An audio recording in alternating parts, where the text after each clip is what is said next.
Vamos a responder las páginas 168 a 170 del libro. Para empezar, la situación inicial nos pregunta qué tienen que hacer una torre de la maqueta y nos preguntan ciertas cosas, ¿no?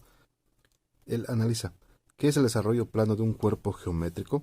Bueno, si recuerdan el video, el desarrollo plano es una representación de un objeto tridimensional en su forma plana. En el caso del cono, queda una figura de esta manera, ¿no? ¿Qué elementos del cono se necesitan para conocer su desarrollo plano? Ocuparíamos el radio de la base para la tapa y la generatriz para poder formar, ¿sí?, nuestro desarrollo plano del cono. ¿Qué formas geométricas deben de tener los elementos del desarrollo plano para generar los elementos de un cono? Bueno, tenemos un círculo para la base y esto que se forma aquí es un segmento circular. Aquí lo que suele suceder muchas veces es que creen que para armar el cono basta con trazar un triángulo y nada más hacer la base redonda. No queda bien. Si hacen eso no les va a quedar perfectamente redonda la parte de abajo. Entonces debe ser un sector circular. Esta parte debe ser redondeada para que les quede bien ese cono. Sólidos en revolución. En esta parte es lo que venía en el video anterior. Se trata de poner en un palito diferentes formas geométricas y ver qué figura se observa cuando las giras a una velocidad. Se llaman sólidos porque forman una figura sólida y se llaman en revolución porque están girando. Bueno, esto debe contestarse con lo que ustedes vieron en su libro. ¿Qué cuerpos geométricos verán con cada figura si se gira el eje de cada uno de ellos? Tenemos que al girarlo, el rectángulo nos formaba un cilindro. El triángulo al girarlo nos formaba un cono.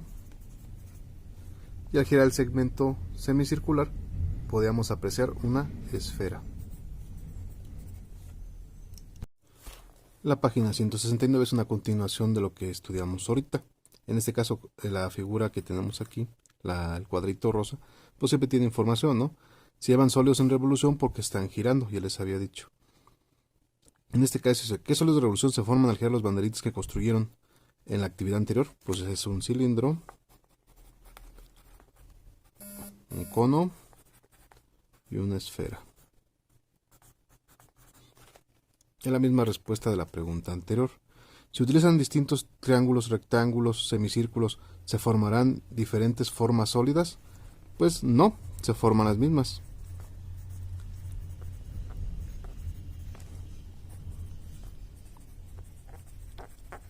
La única diferencia es que obviamente van a diferir de tamaño, altura, el ancho de la base y demás medidas que tiene cada una referente a la figura que estemos girando.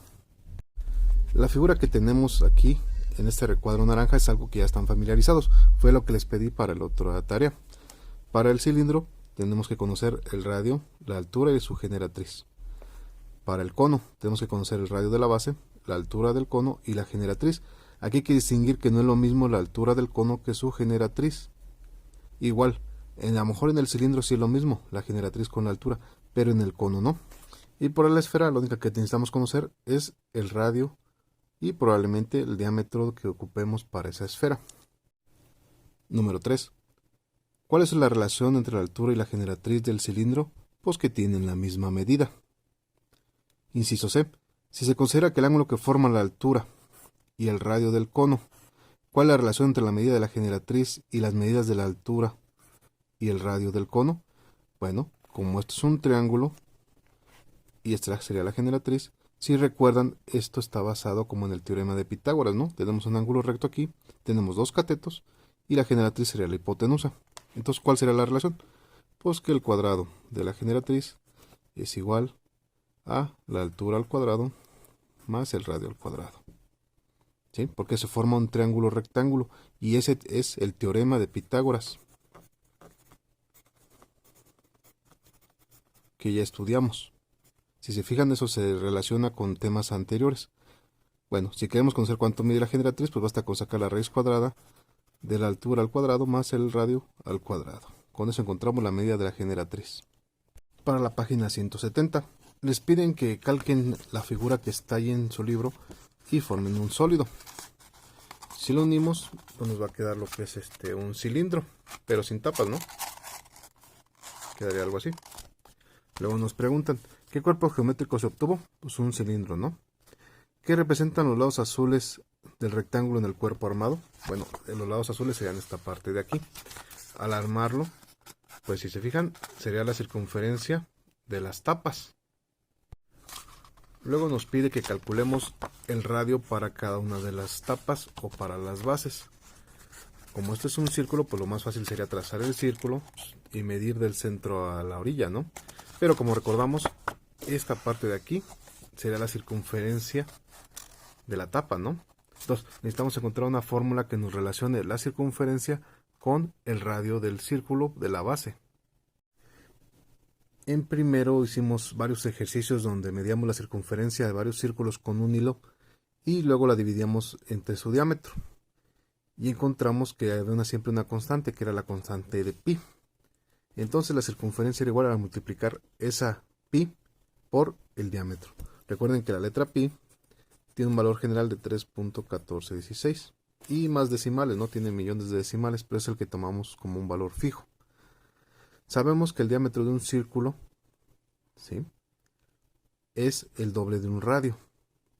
Si recuerdan las líneas de los círculos, este es el radio y el diámetro pues se extiende de lado a lado, ¿no? El radio va a la mitad a una orilla y el diámetro va de orilla a orilla cruzando por el centro. Entonces, como el diámetro es igual a 2 veces el radio, nos va a quedar una fórmula así, ¿no? Entonces, para encontrar nuestro radio, tenemos que dividir la circunferencia entre 2pi. Entonces, si conocemos la medida de este lado del rectángulo, lo dividimos entre 2pi, nos va a dar la medida del radio de la base. Si ustedes hicieron bien la figura, les dará aproximadamente 1.86.